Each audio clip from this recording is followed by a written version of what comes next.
Béatrice Glinch, bienvenue dans le studio de Radio Parole de Vie. Bonjour. Alors vous avez suivi les pas de Robert Louis Stevenson du 24 au 31 août de cette année à vélo assistance électrique. Vous nous rappelez tout d'abord l'objectif de cette expérience qui vous a conduit du Puy-en-Velay à Saint-Jean-du-Gard, traversée de 4 départements je crois. Tout à fait. L'objectif, c'était déjà de vivre une aventure à bicyclette. Et puis sur ce chemin plutôt historique, il n'est pas religieux comme Compostelle, mais sur un chemin un peu mythique qui me permettait de traverser des paysages, voilà, tout en sécurité parce qu'on dort dans des gîtes le soir, on rencontre d'autres randonneurs. La trace du circuit vélo, elle est déjà faite, préparée. Bon, je me suis un peu perdue quand même. J'avais annoncé que je partais sans GPS et à la carte. Et effectivement, est arrivé ce qui devait arriver.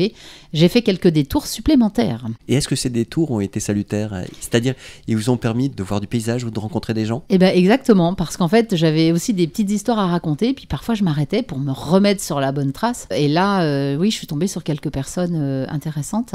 J'ai fait quelques sons, comme vous m'aviez demandé, et je pense que c'est devenu un récit d'aventure, en fait. On va entendre bien sûr ces sons dans l'émission. Alors, on rappelle, Béatrice, que Robert Louis Stevenson était un écrivain écossais. Le 22 septembre 1878, il est parti à pied du Monastier-sur-Gazeille avec l'ânesse Modestine, direction effectivement Saint-Jean-du-Gard. Actuellement donc c'est le GR70 hein? C'est ça, le GR70. Mais il y a des pièges. Et c'est là où j'ai fait quelques erreurs parce que c'est une région tellement magnifique qu'il y a le GR700, le GR70. Parfois, on suit les traces rouges et blanches. Et puis au bout de quelques kilomètres, on se dit, c'est quand même bizarre. Il y a du dénivelé montant, je ne devrais pas l'avoir en montée. Et là, on regarde sa carte et on suit le mauvais GR. Parce que, effectivement, exemple à Florac, il y a plusieurs GR qui repartent vers le Mont-Lozère ou alors qui descendent vers le Gard, etc. Et là, vous apprenez à vos dépens et donc vous pédalez un peu plus longtemps. On sait que vous êtes une grande sportive, donc ça ne vous fait pas peur, Béatrice. Je sais que vous êtes aussi préparée, on en avait parlé. Alors, bien sûr, on va parler des différentes étapes, mais j'aimerais recevoir, un petit peu comme vous venez d'ailleurs déjà de nous l'exprimer, les différentes impressions. Parce que quand on part du secteur de Velay et qu'on voit que vous passez par différentes localités, vous allez peut-être les égrener au fur et à mesure, nous donner envie peut-être de vous suivre. Non pas suivre Robert Louis Stevenson, mais Béatrice Glinch prochainement.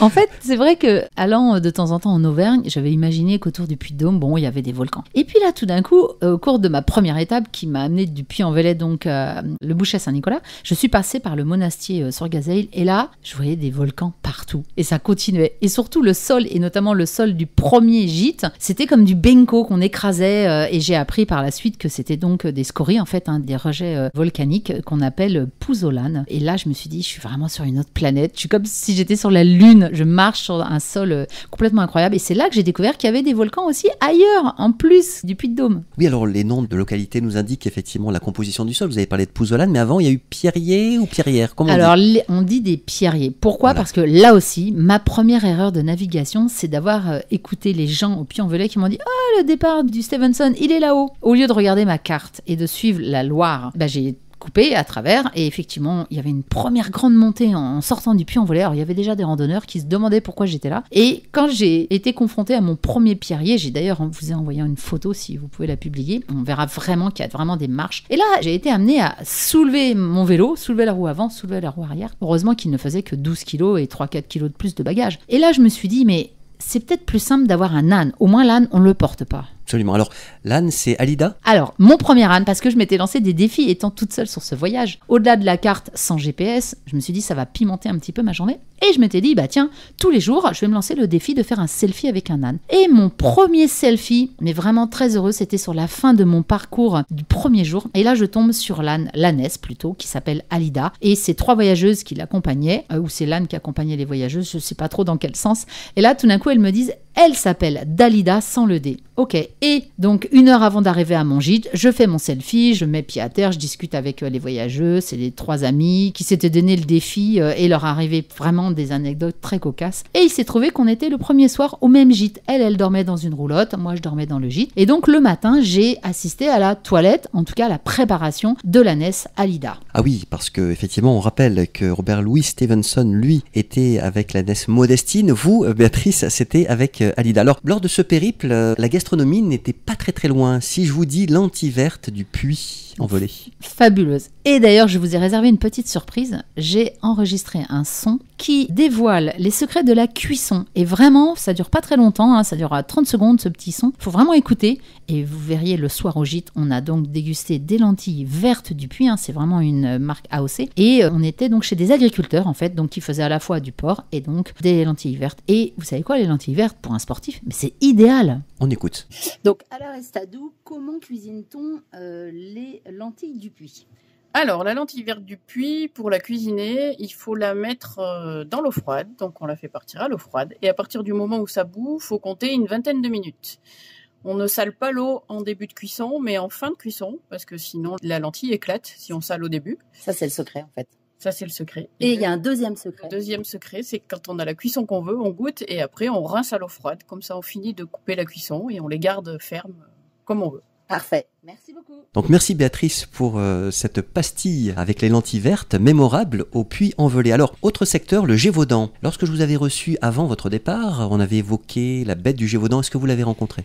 Alors, j'y ai pensé, parce que il y a quand même plein de moments où on est seul. Pourquoi ? Parce que fin août, il y a beaucoup de monde qui recommence le travail à la rentrée scolaire. Donc, c'est vraiment une période creuse au niveau des gîtes. Et donc, au niveau des chemins, des sentiers de randonnée, il y a beaucoup moins de monde. Donc, en fait, quand le matin, je partais, je doublais les premiers randonneurs qui avaient dormi un peu au même endroit que moi. Et puis après, j'étais un peu toute seule pendant une bonne heure. Et puis après, je rattrapais ceux qui étaient partis 20 km plus loin. Parce que moi, je faisais à peu près 2 à 3 étapes en une, en fait, avec la bicyclette. Et là, j'avoue que je me suis retrouvée seule dans des magnifiques forêts. C'est-à-dire qu'il y a un vrai contraste entre les cratères du Velay et quand on passe dans le Gévaudan, on s'en aperçoit tout de suite. On a des forêts à perte de vue, magnifiques, et oui, on est seul. Et seul en vélo, à un moment donné, c'est pas que la crevaison qu'on craint, ce sont les animaux.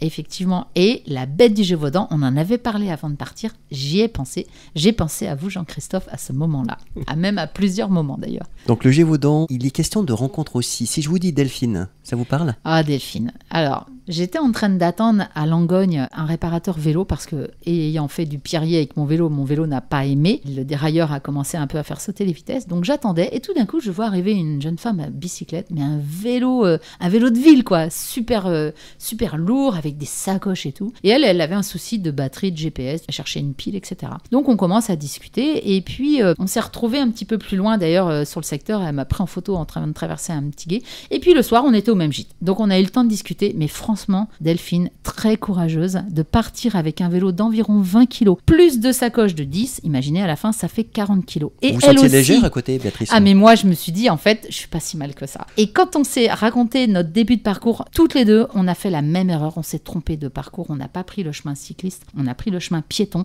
et elle a dû soulever son vélo dans les pierriers et elle m'a dit qu'à un moment donné elle a craqué, elle se demandait ce qu'elle faisait là. Elle aussi elle s'est demandé qu'un âne, c'était peut-être plus simple à gérer qu'un vélo. Alors, c'était l'unique voyageuse à vélo, Delphine. Exactement. Ouais. On n'était que deux de toute la semaine. Je n'ai pas vu d'autres voyageurs ou voyageuses à vélo, d'ailleurs. Alors, chères auditrices, chers auditeurs, vous avez compris qu'on est parti du département de la Haute-Loire au Puy-en-Velay. Et là, on est passé dans le Gévaudan, donc nous sommes en Lozère, très beau département. Le mont Lozère, allez, là, c'est une troisième grande étape précisément, là, on prend d'altitude. D'autant qu'il y a eu des conditions météo qui se sont durcies, donc la veille des orages, donc là, j'ai fait une pause. Et puis j'ai repris sous la pluie et là je me suis dit flûte, je vais monter à peu près à 1600-1700 mètres d'altitude et je vais avoir du brouillard. Il y a eu un peu de brouillard, il y a eu de la pluie et puis par chance ça s'est découvert et là j'ai vraiment là aussi un nouveau contraste, c'est-à-dire qu'on sort des forêts, on prend un peu d'altitude et là du chaos granitique, vous savez, des gros champs de pierre qui avec le vent étaient un peu érodés et puis des contrastes de couleurs aussi puisqu'on est on est au-dessus d'une station de ski à certains moments et donc là il y a des chemins interdits au vélo et là il y a des couleurs dans les champs, il y a de l'élevage, il y a même des vaches sur la route, d'ailleurs j'en ai croisé et là vous vous dites waouh, on est vraiment là aussi en très peu de temps, c'était quasi le 4e ou 3e jour, on est amené à être dans une région où on est quasi seul aussi là, on est vraiment dans une région désertique. Une lande désertique. Une lande, exactement, il y avait de la bruyère, il y avait des contrastes de couleurs, il y avait du violet, du jaune, du vert, c'était magnifique. Les couleurs, elles ont marqué. Hein. Je vois que les sens ont été en éveil pendant toute cette aventure. Que ce soit les yeux, les odeurs, parce que plus on va vers les Cévennes, plus avec la chaleur, il y a des odeurs aussi de pin qui se dégagent dans les forêts, franchement. Et puis je pense que les personnes qui font ce genre de périple sont sensibles à toutes ces odeurs, ces couleurs, ces paysages. Franchement, le soir, on en parlait entre nous dans les gîtes et c'était vraiment quelque chose auquel on était tous attachés. Alors Béatrice, une rencontre particulière, le chauffeur de la malle postale. La malle postale, c'est notre trait d'union. Tous les jours, à 8h du matin, on doit préparer notre sac. On le laisse, il ne doit pas faire plus de 13 kilos. Et en fait, quelqu'un de la malle postale l'emmène à un lieu suivant. Et il s'est trouvé que j'ai donc rencontré Guillaume, l'un des chauffeurs de la malle postale. C'était son premier été à la malle postale et c'est un passionné de l'humain. Je vous laisse écouter. Je suis avec Guillaume qui vient de me transporter à l'hôtel des Sources puisqu'aujourd'hui je ne fais pas l'étape en raison des conditions météo défavorables. Et Guillaume va nous expliquer. Donc Guillaume, c'est le chauffeur de la malle postale qui m'a transporté. Et dis-moi, pourquoi tu aimes faire tout ce que tu es en train de faire là ? Alors, pourquoi j'aime ce métier ? Je suis tout nouveau dans l'entreprise depuis le mois d'avril. Et moi, j'aime ce métier parce que la marche, pour moi, c'est quelque chose où on se retrouve en tant qu'être humain. Et je fais de magnifiques rencontres avec des gens qui sont détendus, qui retournent à l'essentiel. Il y a une solidarité. Ils découvrent une région magnifique. J'ai eu le témoignage d'une marcheuse qui avait plus de 70 ans quand elle m'a vu arriver avec mon camion. Elle m'a dit « Mais qu'est-ce que je vous aime, la malle postale, parce que sans vous, je ne pourrais pas découvrir cette magnifique région. » Elle a passé 10 jours exceptionnels et elle s'est éclatée. Et moi, ça me fait plaisir de donner du bonheur aux gens. Et les hébergeurs sont énormes. Ils sont pleins d'humanité, affectifs avec nous, tolérants. Ils nous respectent et un plaisir, un régal de travailler dans des conditions pareilles, quoi. Des discussions énormes avec... de belles discussions dans le camion quand je remonte des marcheurs. On peut refaire le monde, je partage différents avis de métier, on peut parler politique, d'écologie, enfin, tout est ouvert et puis il n'y a rien de malsain en fait. À partir du moment où il y a du respect, ça marche. On peut parler de diverses choses et j'adore ça, quoi. Merci de nous faire partager cette passion. Merci beaucoup. Le pont de Montvert, donc ça c'est un lieu qui vous a marqué ? Mythique, étape mythique. Oui. Un point central historique, les Camisards, c'est là où le soulèvement s'est déclenché. Et puis c'est surtout là où le Tarn passe, il y a une convergence puisque ce sont des vallées qui se rejoignent. Un pont mythique avec une tour de l'horloge qui recueillait, c'est un droit de douane, un droit de passage. Bref, là aussi on tombe dans une autre région, dans un autre monde.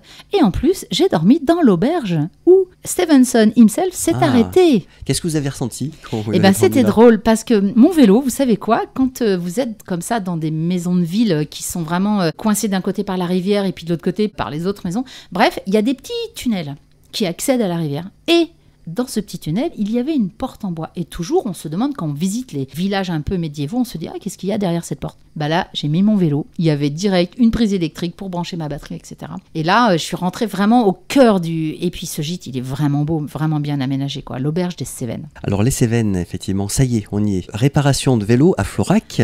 Ouf, merci le tiers-lieu La Pompe, parce que ce sont des associations, en fait, et voire des bénévoles, qui animent à la fois une guinguette, une librairie, etc. Et là, il y avait un endroit où ils ont tout de suite pris mon vélo. Ils m'ont dit « Ah, mais votre chape est tordue. Ah, c'est pour ça que je fais des sauts. » Et là, du jour au lendemain, effectivement, dans l'heure qui a suivi, mon vélo, tout d'un coup, était comme réparé. Et ça, vraiment, c'était un souci pour moi. J'avais peur de casser la chaîne. J'avais peur de pas terminer ce voyage. Donc oui, là, pour les 2 derniers jours, c'est un vrai soulagement et d'avoir fait cette halle à Florac, qui est d'ailleurs une région aussi très magnifique, et d'avoir pu réparer mon vélo. Tout à fait. Direction la Voie Verte. Alors, la Voie Verte, c'est donc une ancienne voie ferrée qui descend en fait là, dans la vallée du Gard et qui passe à travers certains causes. Et là, c'est magnifique. En plus, là, on est encore seul au monde. D'un côté, vous avez la rivière. Donc là, ancienne voie verte, ça veut dire que vous frôlez des parois rocheuses. Vous passez dans des tunnels. Et là, je suis arrivée à Saint-Julien-d'Arpaon. Et là, la magie, j'ai dormi dans une roulotte. Incroyable. Je savais même pas où j'allais dormir, mais c'était vraiment ça fait partie un de gîte l'aventure. Très écologique, pas de plastique, bio, voilà. Et en plus, voilà, dans une roulotte. Ouais, une vraie aventure. Si je vous dis les paysages et senteurs des Cévennes, encore une fois, si vous aviez à les résumer, parce qu'il y a eu plusieurs mots-clés évocateurs, vous avez prononcé, Béatrice Lynch, ce serait quoi si vous aviez à résumer précisément cet esprit, cette nature, cette atmosphère-là ? Imaginez des paysages très vallonnés, mais qui sont plutôt descendants. Et puis un soleil, puisque là on descend vers le sud. et puis la chaleur, tout remonte. Et là, vous voyez toujours des toits de l'eau, c'est-à-dire que la végétation, elle change, hein, puisque ce sont des pins plus que des hêtres. Et puis, avec cette chaleur, ça donne une odeur de sapin. Et puis, vous voyez bien aussi que l'habitat commence à changer. Mais on est quand même encore en montagne. On est à 500-600 mètres d'altitude. Et petit à petit, là, on descend vraiment après brutalement vers le Gard. Mais là aussi, vous vous dites, waouh, je le disais tout à l'heure, en 4 départements, en fait, hein, ce sont le Velay, le Gévaudan, le Mont-Lozère et donc là, les Cévennes. On arrive à Saint-Jean-du-Gard avec les filatures, où là, ouais, vous avez fait un voyage en l'espace de 6 étapes, mais un voyage presque dans le temps. Ouais, du 24 au 31 août, donc. Oui, c'est ça, en 6 étapes. Voilà. Vous avez traversé, moi j'ai fait 267 km et j'ai gravi 5800 mètres de dénivelé positif. Voilà, donc quelques chiffres qui nous parlent bien, Béatrice Glinch. J'avais des questions à vous poser aussi concernant votre santé. Est-ce que vous vous êtes senti fatigué par moment, ou est-ce que cette aventure, la motivation, toute la préparation, les rencontres que vous aviez envie de faire et tous ces paysages que vous avez vus vous ont motivé pour aller jusqu'au bout? Est-ce qu'il y a eu à un moment donné du doute, du questionnement? Expliquez-nous un peu. Non, pas de questionnement, pas de doute. J'étais très bien préparée. Ouais. J'avais fait un séjour dans les Pyrénées pour vraiment faire du dénivelé, parce qu'ici on n'a pas de dénivelé ou très peu. Donc aucune courbature, aucune ampoule. J'étais vraiment super bien préparée. Côté par cardio. Rapport à d'autres. Côté cardio, pareil. J'ai vraiment été en vitesse 1 tout le temps pour gérer ma batterie. En fait, aucun problème de ce côté-là. Je n'ai pas eu à forcer, que ce soit sur le plan de la machine comme sur le plan du corps. Là, je me suis sentie vraiment prête même à continuer. Hein. J'aurais pu continuer. Je suis revenue en pleine forme, quoi. Alors parfois, on revient de voyage, on est un peu fatigué. Or là... impeccable, quoi. Et le sommeil était de bonne qualité? Et le sommeil, c'est pour ça que j'avais choisi d'être en gîte, pour pouvoir avoir le dos, le repos, pour pouvoir repartir le lendemain. Mais vous savez qu'il y a tous les âges, hein. J'ai rencontré aussi des familles, hein, qui font avec des enfants, un âne, etc. Et 2 Anglaises aussi. On a fait un point météo au Cheylard, là, sous la pluie, avant d'aller sur le Mont-Lozère. Il y a vraiment l'étole, mais elles parlaient bien français, ces dames, hein. Et là, vous faites un peu abstraction des petits bobos, s'il y en a, parce que vous dites quand même qu'il y a des gens encore plus âgés ou peut-être plus malades que vous qui aussi réalisent ça. Je suis vraiment contente de ce défi, hein. C'était un challenge, oui, un peu sportif. C'était aussi une aventure, hein, puisque j'allais quand même sans carte, toute seule, et la preuve, je me suis un peu perdue, mais je me suis retrouvée. La preuve, je suis là avec vous, donc dans une belle aventure, aventure. Qu'est-ce qui vous a le plus surpris dans cette aventure? Parce qu'on l'a vu, vous étiez bien préparé à la fois sur le plan physique, mental, du matériel, au niveau logistique. Qu'est-ce qui vous a le plus étonné, en fait, Béatrice Glinch, au cours de cette aventure-là? Moi, ce qui m'a le plus étonnée, je dirais que c'est le soir, les rencontres dans les gîtes, où on est entre 5 et 10 randonneurs de tous âges. Et quand on a des tables qui sont plutôt des tablés, on est tous à la même table, où là, ça favorise vraiment les rencontres. Et là, je me suis dit, j'ai vraiment la chance. La France, elle est belle, et de vivre, on va dire, cette aventure et de la partager chaque soir, puisque les voyageurs, on partait pas du même endroit, on n'arrivait pas au même endroit. Donc, on avait tous des choses à raconter et des anecdotes qui nous arrivaient aussi sur le chemin, en fait. Vous conseilleriez à quelqu'un de se lancer? Ah, mais là, à chaque fois, j'ai pu expliquer, même envoyer quelques photos brièvement, oui, ça donne envie, mais il faut se lancer. Il faut vraiment prendre le temps, et en plus, si vraiment vous allez en train sur ces régions-là, après vous emportez vos bagages avec vous, il y en a qui campent, hein, ça leur coûte quasi rien de la semaine, en fait. Demain, quand je dis, c'est juste l'endroit aller-retour de votre domicile, mais la nourriture, vous la trouvez un petit peu partout, hein. Là, j'ai eu la chance aussi, j'ai eu 2 marchés à un moment donné, des marchés donc avec les locaux, où là, vous achetez une tranche de pain au levain, du saucisson, et puis un bout de fromage, et puis ça y est, votre déjeuner, il est fait, quoi, et ça coûte quasi rien, et c'est délicieux. Donc oui, bien sûr que je conseille. Même que ce soit à pied, en vélo ou avec un âne, faites ce genre d'aventure. Bien, merci magique. Beaucoup pour ce récit passionnant de ces différentes étapes. Béatrice Glinch, donc on rappelle, c'était du 24 au 31 août 2025. Et j'ai une dernière question. Vous vous doutez laquelle c'est? Est-ce qu'il y a des envies, des projets pour l'année prochaine ou plus tard, qui sait? Je vous réserve quelques surprises. Ouais. Mais oui, c'est vrai. Vous allez nous en parler alors. Ouais, exactement. Merci Jean-Christophe, merci RPV, surtout parce que ça nous fait des récits sonores, c'est fabuleux. J'ai écouté, en allant donc à destination, j'ai écouté ceux qu'on avait enregistrés en 2012. Je ne sais pas si vous vous souvenez, mais c'était fabuleux déjà. Tout à fait. Vous êtes une grande voyageuse, effectivement. Je me souviens que vous étiez aux États-Unis, vous êtes allé aussi en Russie. Oui, le transsibérien. Ouais, exactement, Pékin, bon, Nouvelle-Zélande. À la prochaine rencontre. Avec plaisir. Pour préparer une nouvelle aventure. Merci beaucoup, Béatrice Glinch. À bientôt.